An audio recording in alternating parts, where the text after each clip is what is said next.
haatan warbixin yar oo Ilhaan Cabdiqaadir Jaamac Guuleed afballaar ku saabsan wacdare ay ka dhigtay Kakuma ee xeryaha qaxootiga ee dalka Kenya iyo calanka Jamhuuriyadda Federaalka Soomaaliya ayaan meeshan in kugu soo gudbinayaa anigoo ah Guuleed Guuleed. Ilhaan Cabdiqaadir Jaamac Guuleed afballaar oo ku sugan xeryaha qaxootiga Kakuma ee dalka Kenya ayaa waxay maalintii Jimcaha ahayd iyadoo dhaba socoto masjid socoto ay la kulantay gabar Maasai ah qowmiyadda Maasai-da ee degto dalka Kenya. gabartani ayaa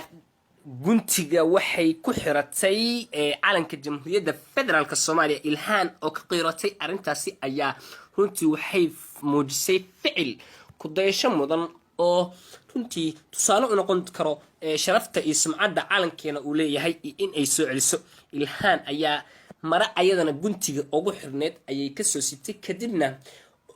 siisay naagtii Maasai-da ahayd markaas ayay kala wareegtay calankii Jamhuuriyadda maadaama calanka astaanta qarankeena uu yahay dal walbana astaan uu leeyahay